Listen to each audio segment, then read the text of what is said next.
White. The desert screamed white. The vast barren waste, so plain, so banal, that it could be any desert in any part of the world, spread as far as could be seen in all directions, trailing off to the distant mountains.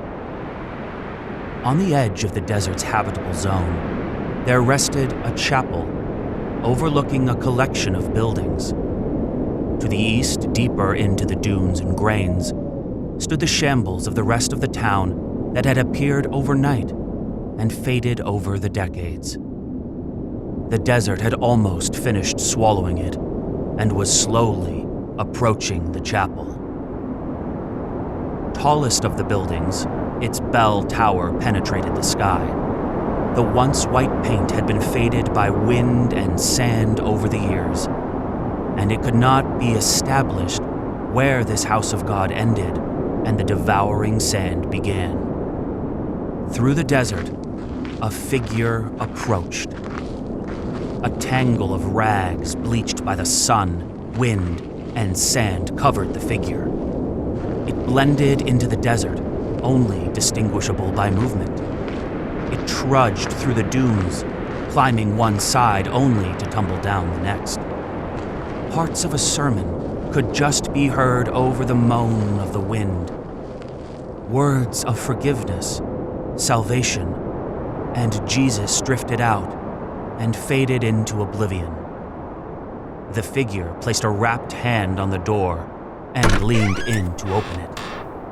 The wind and sand rushed in and danced along the rows. Grains scratched against the ancient wooden pews. The few parishioners turned to see who had entered. The figure paused and surveyed the room, its features hidden in the shadows of its rags. The minister paused. A chill he had not felt since his youth crawled down his spine, and he could almost hear distant voices. He was a tall, athletic man in his early 30s, with a face framed by closely trimmed, dark brown hair, the tips just starting to curl, and a short cropped beard.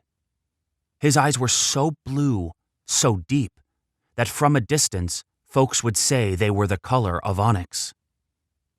He wore a black duster with a white shoulder yoke embroidered with a golden cross on his left breast and an outline of a golden dove on his right. His hand slid down, pushing the duster back. "Welcome, friend," his soft, friendly, and distinctly American voice crooned. "All are welcome in this house of God." The figure went rigid at the words. It paused for another moment, seeming lost or confused. "Have you come seeking shelter from the desert?" questioned the minister. "Please, sit, rest. We will have food and drink, enough for all after the service." He stepped around the pulpit and motioned welcomingly to the pews. The figure began to lumber down the center of the aisle. "God's house." The sound was like a lizard, learning to speak the human tongue. The few and scattered parishioners covered their ears. The piercing of the voice was unbearable. The sound raked and tore at their ears. "God is..." The figure's rags burst off his form, and it charged the pulpit, screaming, "Dead!" The minister flung aside his coat to draw a pair of revolvers. They screamed to life, and 2 shots cried out as one. The figure dropped to the floor, a hole in its head and a hole in its chest. The parishioners panicked and rushed out the open doors. The minister kept both guns zeroed on the figure as he slowly approached. No blood, no pus, nothing exited the wounds.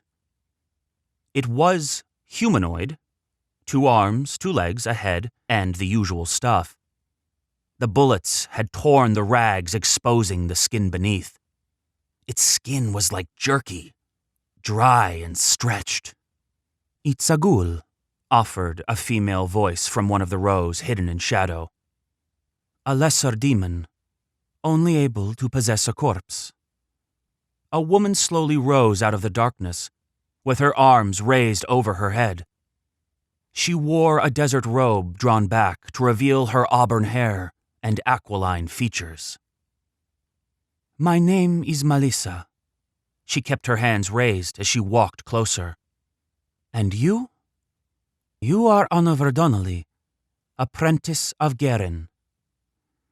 The moment Melissa spoke the name Garin, Oliver swung one revolver and pointed it at her.